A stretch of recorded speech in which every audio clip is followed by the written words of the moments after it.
Before I kick this off, I do want to apologize for the lack of uploads recently. I've barely had time to myself between work and home, so I've had to pass on games like Outriders or Oddworld Soulstorm, but luckily I am getting back on schedule so I can continue doing what I do.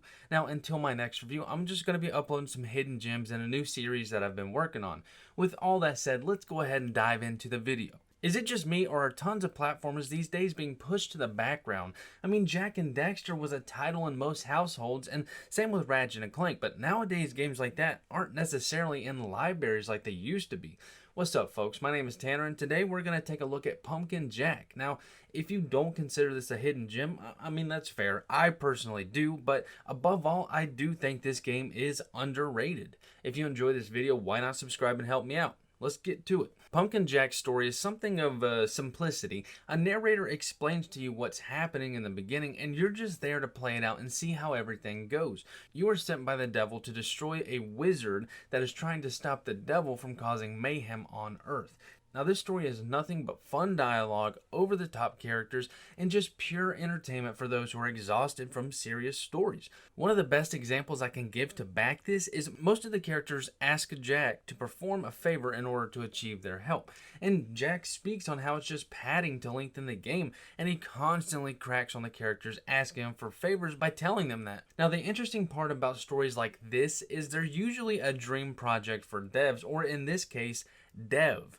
Yeah, that's right. This game was made by a single dev named Nicolas Meissonier. Now, sorry if I mispronounced that, but I bring this up because during my playthrough, I had no idea, and I don't think anyone else would have known unless you'd done your research beforehand. This game does not feel like it was made by a solo developer. I mean, it's polished as all get out. I maybe had one minor bug during my time with this game, so when the credits hit and I saw that he was the sole dev, I just had to do my research, and I found out that he wants a sequel for this game. So guess what?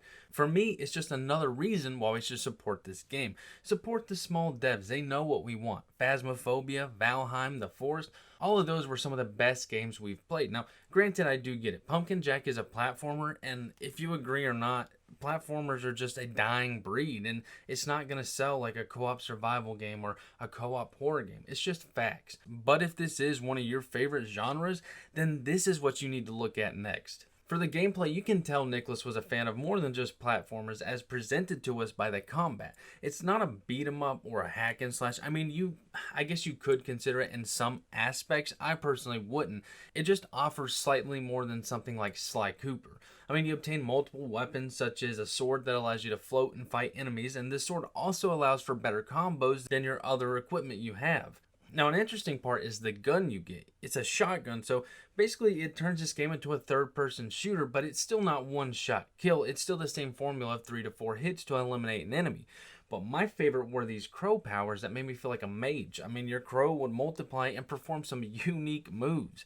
To some, I get it. It's just a neat weapon variety and nothing more. But to me, this gave the game a chance for players to pick a playstyle. It allowed me to not get bored with the game because if I wanted a shooter-esque game, boom, there's my shotgun. I want a hack and slash, here's my sword. I want to feel like a mage, well, there's my crows. To me, it was just clever combat gameplay. It gave this game a sense of character. Now, for the platforming, it's nothing short of impressive, and that's thanks to how different each level is. No level is the same, meaning the platforming for every level will change on you. Some of them you'll have to bounce on giant mushrooms trying to get to the desired area before the mushrooms shrink. Another one you're riding a rail cart and jumping pits, bashing boards with your crow companion. I mean, Nick shows off in this title that he knows this genre as good as anyone else from Insomniac or Naughty Dog, and I know that's a high compliment to give on my part, but it is well earned. As for the replayability, it just depends on you as a person. There is no New Game Plus, but you can replay all the missions through level select in the menu, and all of your items are going to carry over. So if you beat the game and want to hop into mission 1 per se, you'll have every weapon and outfit that you unlocked during your playthrough. Now, the main reasons you would replay would either be to collect all the skulls you missed in gramophones, or you just simply want to have some more fun with this title. Now, since this is no review, I'm just going to speak very slightly on the design.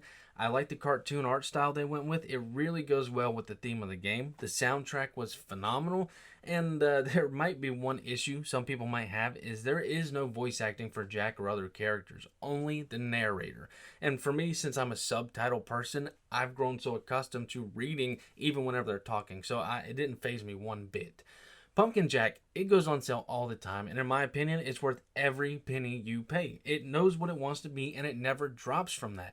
It's a game dedicated to players having fun with simplicity, and above all, it was nostalgia for me.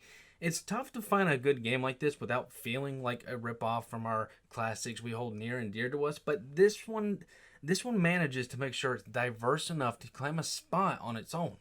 That's all I got, folks. If you enjoyed this video, why not subscribe? Till next time.